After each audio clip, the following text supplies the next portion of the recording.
గాలి, నిప్పు, నీరు, నేల చాలా ప్రమాదం. గాలి తుఫాను వల్ల ఎంతోమంది చనిపోయారు. వర్షం నీటి వల్ల ఎంతోమంది నీటిలో మునిగిపోయి చనిపోయారు. అగ్గి ప్రమాదం వల్ల ఎంతోమంది కాలి చనిపోయారు.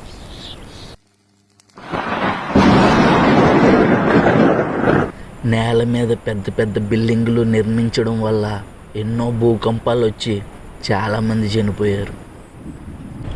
బైక్ మీద వెళ్ళినా, బస్సులో వెళ్ళినా, ట్రైన్లో వెళ్ళినా, విమానంలో వెళ్ళినా, ఆఖరికి నడిచి వెళ్ళినా ప్రమాదం తప్పదు. మన ఇంట్లో వాడుకునే వస్తువులే చాలా ప్రమాదకరం. ఎంత జాగ్రత్తగా వాడుకుంటే అంత మంచిది. సుడి గాలి, సుడి గుండాలు వచ్చి ముంచే అవకాశం ఉంది. తుఫాన్.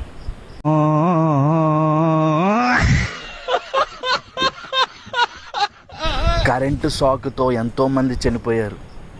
వర్షం పడేటప్పుడు పిడుగులు పడే అవకాశం ఎక్కువగా ఉంటుంది. పిడుగులు కూడా కరెంటుతో సమానమే. ఇంట్లో ఛార్జింగ్ బైక్ పేలి ఎంతోమంది చనిపోయారు. ప్రతి ఇంట్లో ఏదో ఒక ప్రమాదం ముంచి ఉంది. ప్రకృతి మనకి అన్నీ ఇస్తుంది తినడానికి, అలాగే చావును కూడా ఇస్తుంది. జాగ్రత్త.